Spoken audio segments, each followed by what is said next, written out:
This is Tyler O'Neill, senior editor at the Daily Signal. I'm honored to be joined by none other than Don Devine, who was President Reagan's personnel policy manager in the transition in 1980, and then also his first uh, manager of the Office of Personnel Management.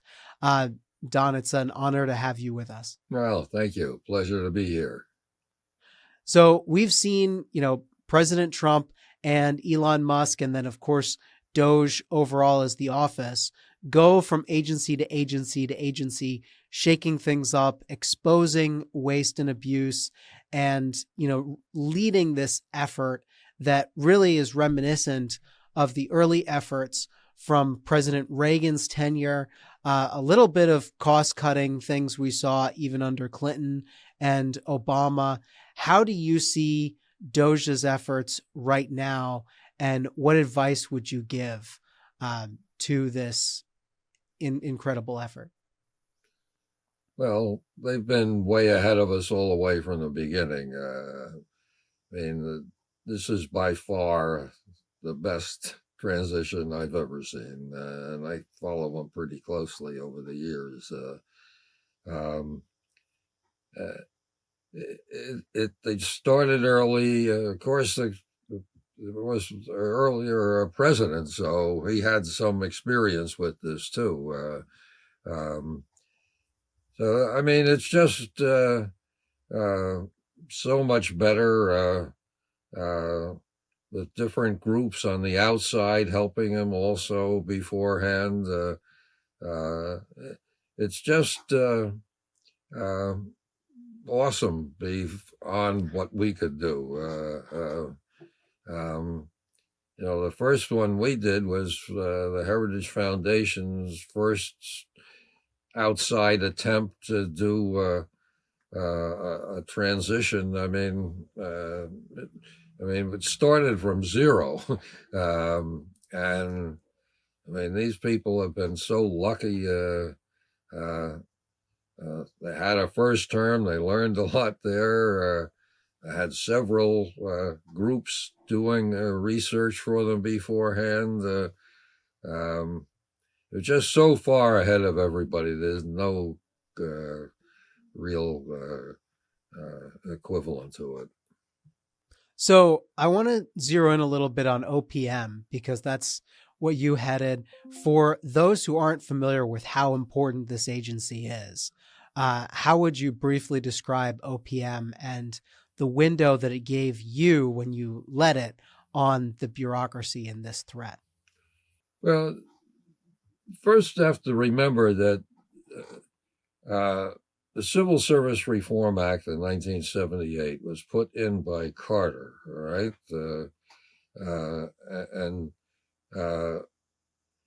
And they really redid the whole civil service.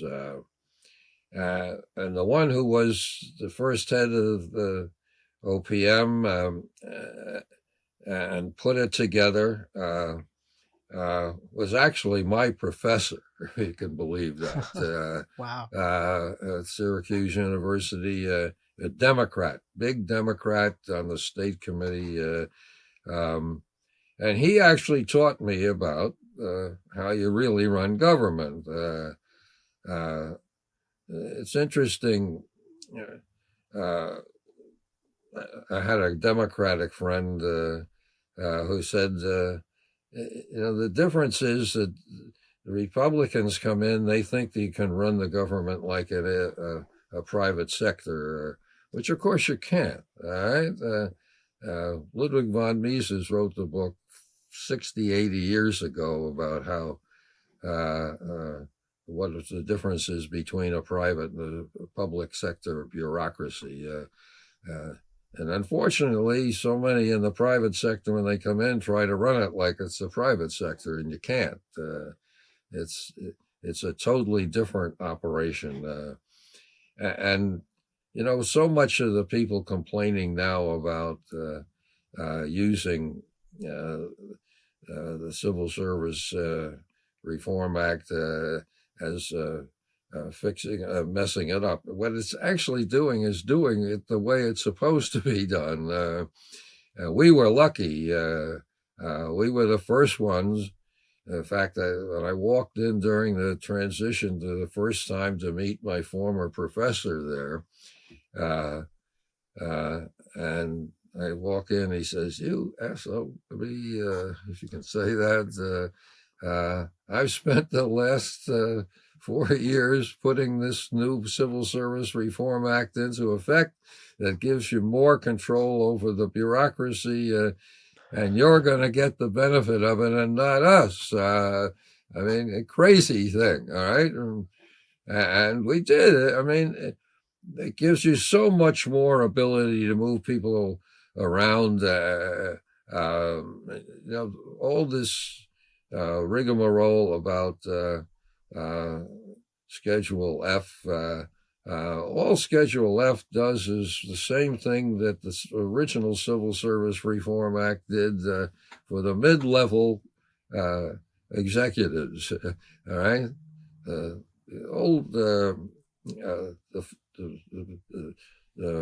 top executives, the senior executive service, you can always move them around now, and that was because of Jimmy Carter.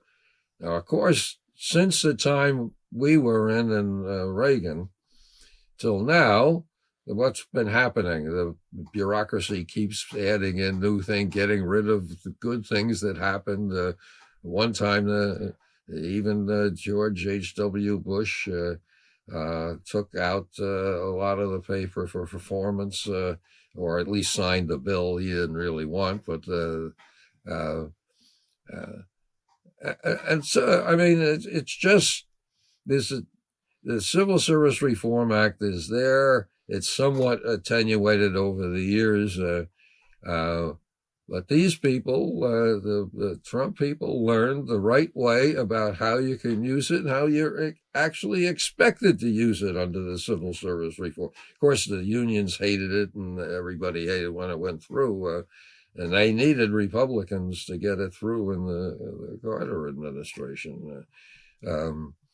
So, I mean, we got a wonderful, better way to run the bureaucracy. We were fortunate for 4 years to be able to run it, and they've been eating away at it ever since to try to change it. But most of it's still there in law. Most of it's been changed by regulation rather than law. And these the Trump people are going in and taking it right. It's saying this is just regulation. This isn't the law, and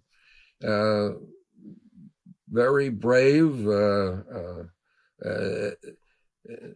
just doing so much better. It's great. Well, maybe they've overstepped some steps. I don't know all about it, but this bureaucracy doesn't work. You know, the Gallup polls for the last 40 years it doesn't work. We know it doesn't work.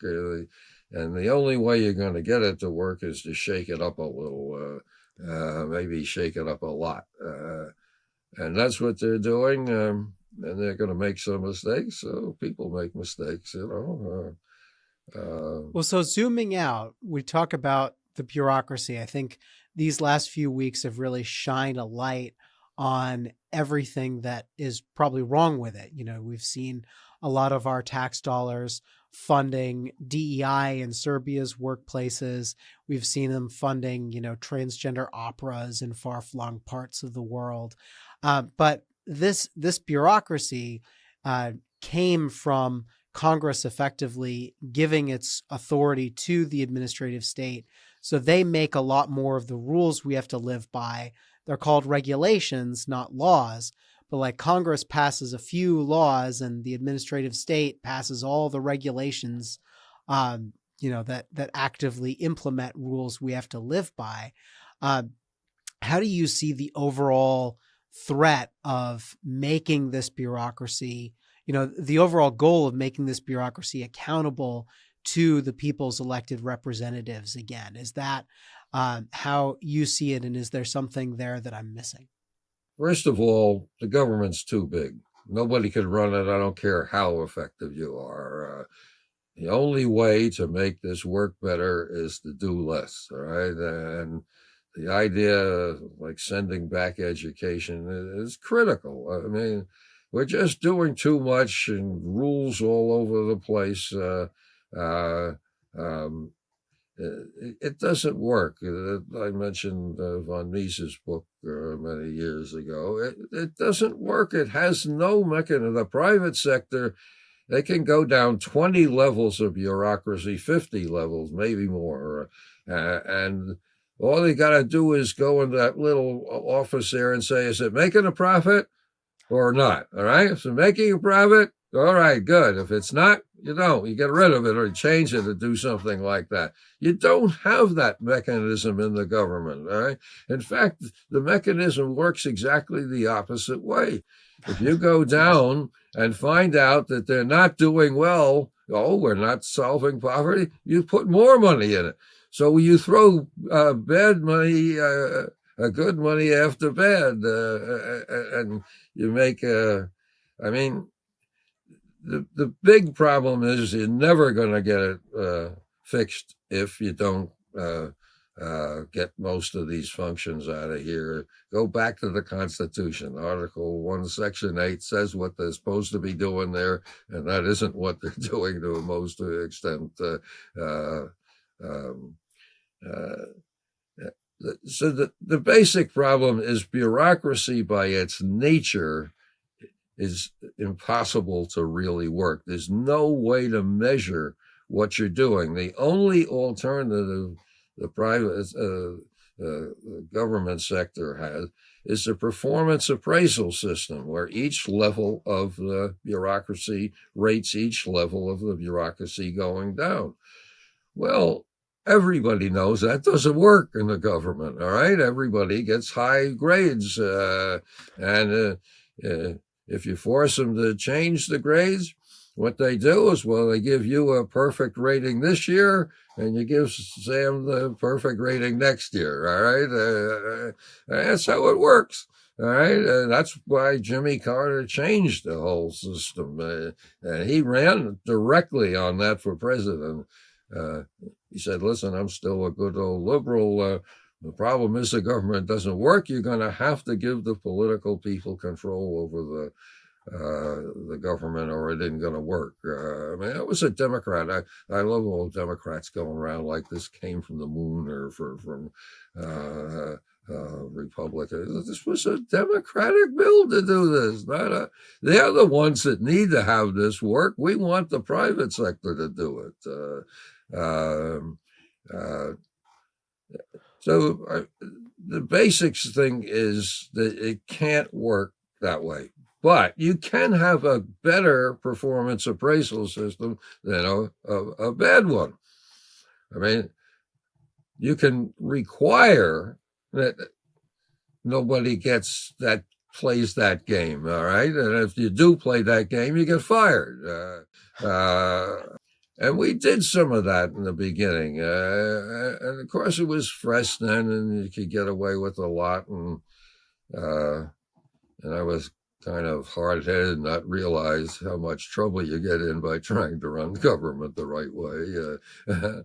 Well, because that actually brings up an important point. We've seen a lot of these lawsuits attempting to stop the efforts of Doge, attempting to stop this, reining in of the bureaucracy. And I wanted to hear from you what your experience was under Reagan when you're trying to apply the Civil Service Reform Act. You're trying to rein in the bureaucracy. What were the pitfalls you experienced back then? And what are the pitfalls that the Trump administration should be looking for today? Well, they're going to be fighting you no matter what you do, all right? That's the unions and the government, which shouldn't even be there. Even FDR thought they shouldn't be there. Yeah. The unions, that's their job, all right? If you do anything, they're going to fire you. Go to the courts after you, all right? So What's the answer? You got to do it anyway. You got to fight them. Um, maybe you don't quite understand what the court is saying there. I mean, and it's a dangerous business, actually. I mean, they can send you to jail if you happen to go one step over the line the wrong way. I mean, politics ain't beanbag, as one of the old guys used to say.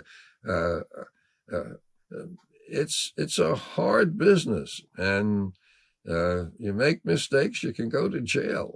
I mean, look what they've been doing to Trump for the last 4 years. I mean, it's a very dangerous business. President has powers nobody else does. And I would say the experience in the Reagan administration, which I have in my book, that the ones who did the best job didn't make it very long. All right. You get in trouble. The media goes crazy all over you. They threaten this and that. The people in the White House back down, although this Trump guy is something else. I mean, he's so brave. It's incredible. But you have to take chances to get anything done in this system. And I say get a lot of functions back. But some functions like defense, I mean, you can't get it back, right? Only the government can do it. So unless you have some brave people trying to lead it, and that's so much the interesting thing about what Trump has made his appointees. They're clearly people with more courage than sophistication, all right? And that's what you need, all right? You need people that are willing to take risks. And people worry about, it could turn into a dictatorship. But believe me, there are 80 billion ways to stop all this in the courts and all that.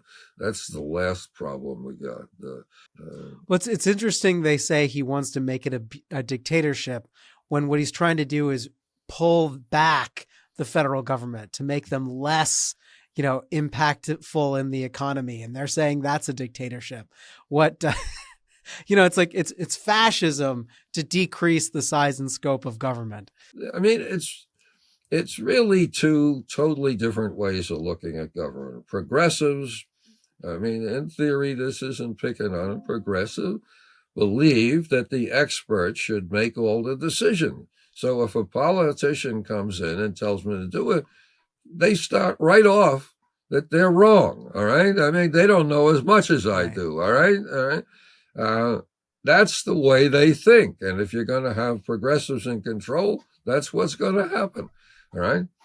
If you have conservatives who think that they don't really know what they're doing, you got to make sure they know what you're doing and putting this thing on top of it and that thing on top of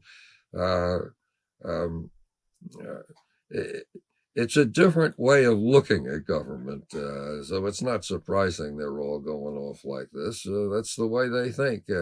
Anything a political appointee says is by definition not as good as what the professional person who's there would tell them to do. I mean, it's that simple.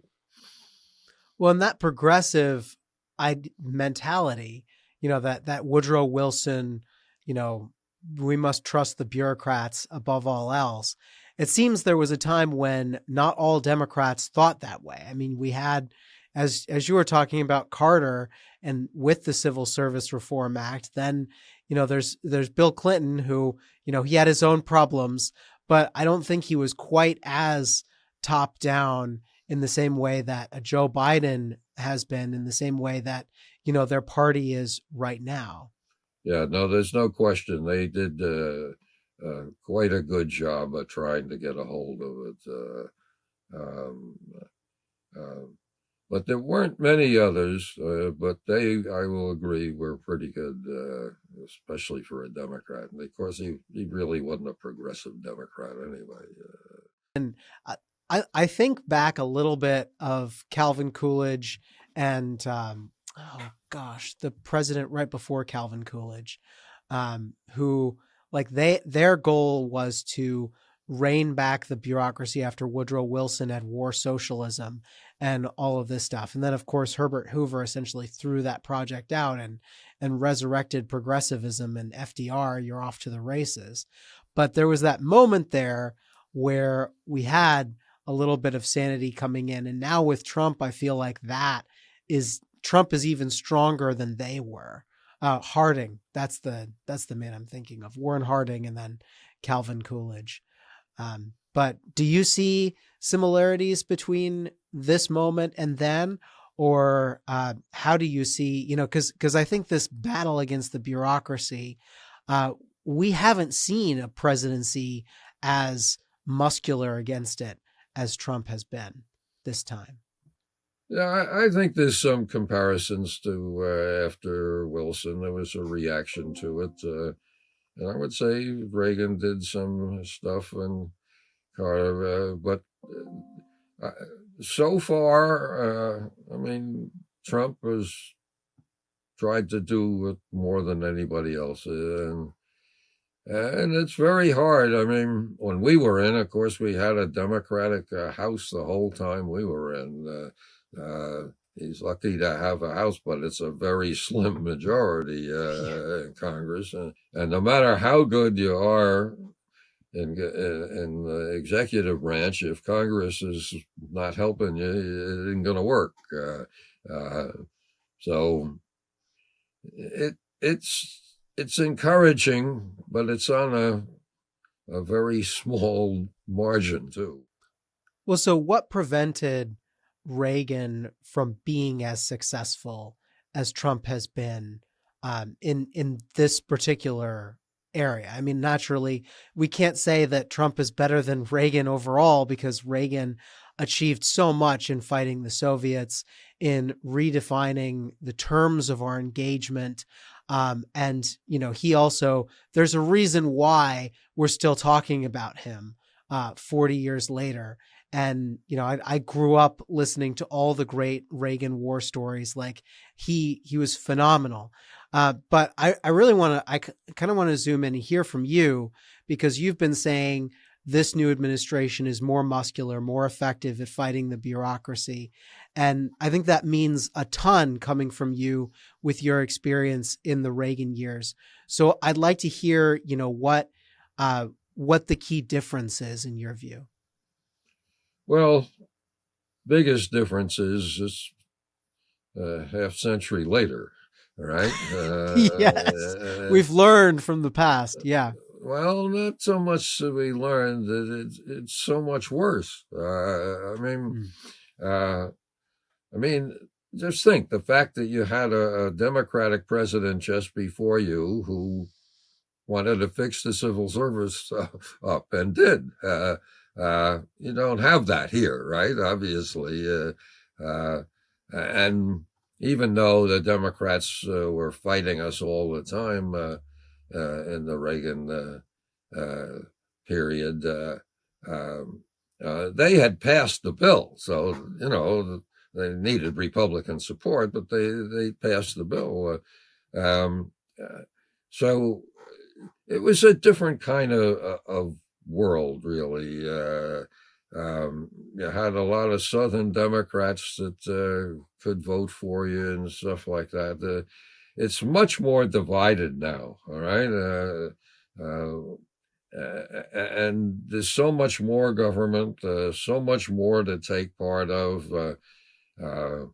So many things were hanging on the edge. I mean, the deficit, the debt is unbelievable. And as much as Trump is doing, and he's doing a lot of good stuff, I mean, he's not looking at that. And that's the number one problem facing America, in my opinion.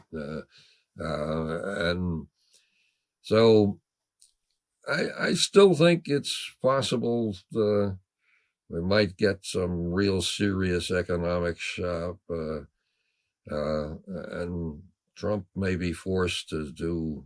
I mean, nobody really wants to try to fix the whole system up. I mean, everybody will tell you going after children and poor people anything you try to do. Um, uh, we're really in deep shape, and we're not really anything he's doing, and all of it's good or most of it's good. But fact is that we're not touching the biggest problem we have, which is the deficit. How did the unions fight back, and what was we talk about the deep state opposition to Trump, and I think there has been this, because the idea of progressivism, as you have been discussing it, is this idea that the bureaucrats know better than the elected leaders. And I think that mentality is the central reason why we had a deep state effort against Trump, why I'd argue we even had one to a very limited extent against Biden. And I suspect there was a deep state, bureaucratic pushback against Reagan. I'd like to hear, if that was your experience when you were at OPM, how you dealt with that sort of opposition from the bureaucracy. Well, you just have to take courageous actions. I mean, that's what you got to do. I'm not going to share to an open mic any real secrets, but I mean, you just got to be tough. And listen, every instinct in government goes against what you're supposed to do. I used to do, when I was at OPM, the Heritage Foundation would have people coming into the government or thinking about coming into the government in a big auditorium. And they had me there on personnel working for the government. And I would start off with my talk. I'd say,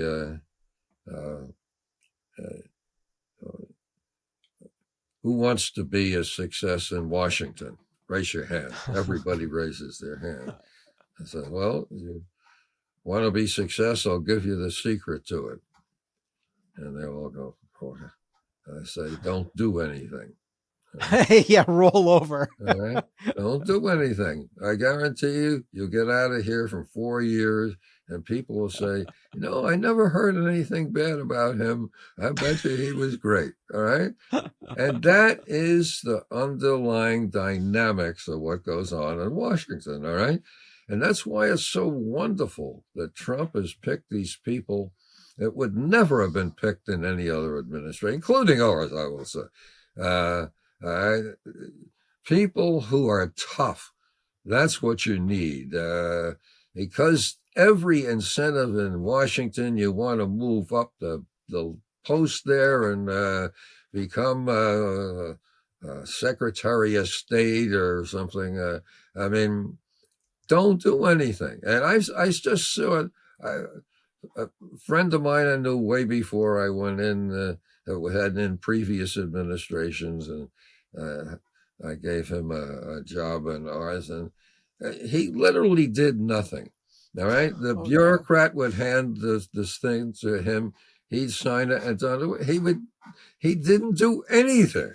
All right, and he kept appointing after I'm gone. I mean, long after I'm gone. I mean,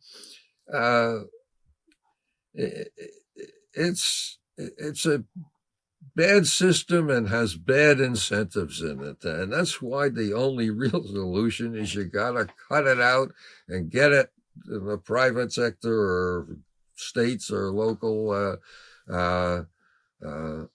This bureaucracy and the whole way of the town of Washington. And, one of the things, I was always getting hit in the media all the time. Well, I kept finding out that the media person giving me trouble, her husband was a lobbyist for one of the. I mean, the whole thing here is insidious. Everybody works on top of everybody else. And that's why the conservative philosophers know this. You got to get the power out of the center, all right, and save it for where you need it in the foreign policy. I mean, the medical system is so bureaucratized now. It's almost impossible uh, my memory of how the system used to work is it's so superior now. It's all bureaucracy. You got to sign this, do that, and you got to go to 5 places before anybody can do anything. I mean, it's uh, it's bureaucratized, and we got to get back to a free market, local federal system. That's what made the country great, and until we change that, nothing much going to change. That's why it's so exciting that maybe they'll do something on education.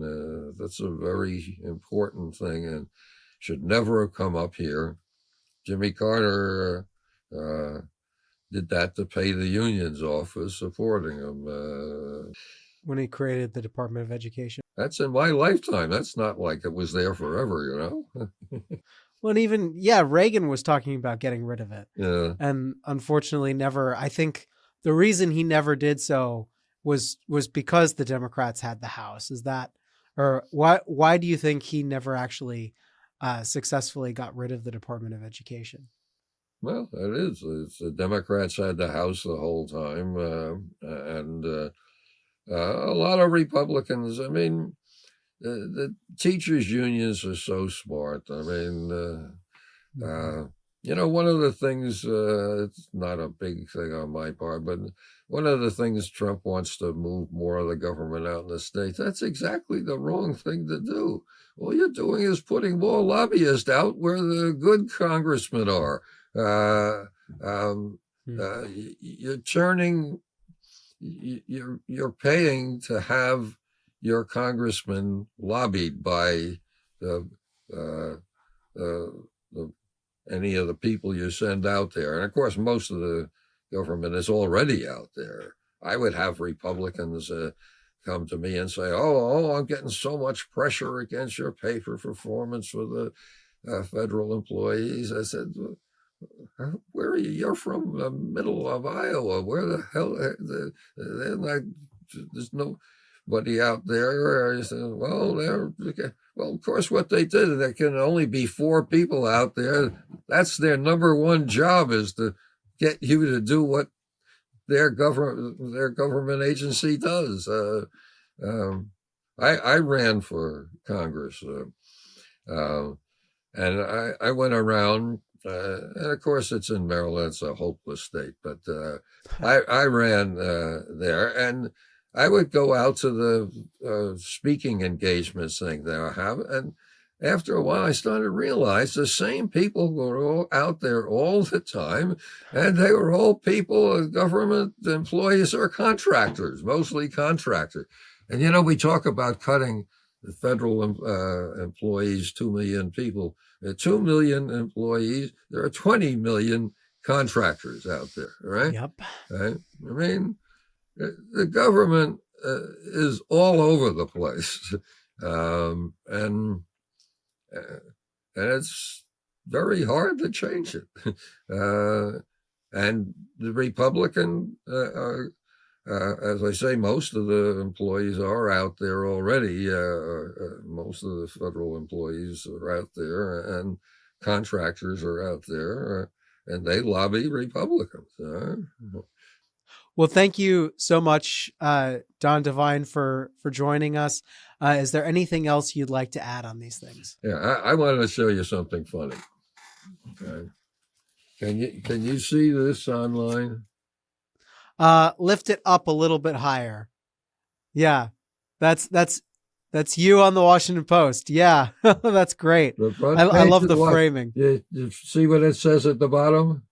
The boss, Donald Devine, Reagan's terrible. Swift sword of the civil service. Terrible swift sword of the civil service.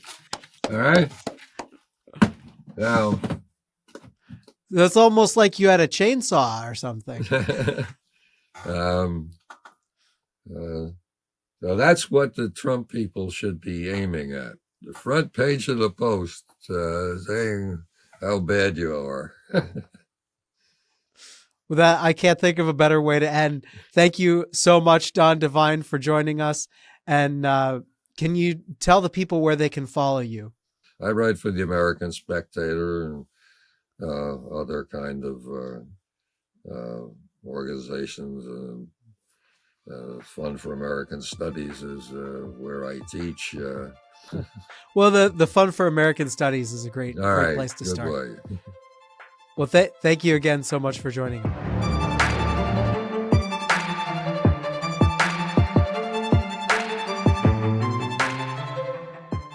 Subscribe to get the news the legacy media won't tell you and only the Daily Signal can bring to you.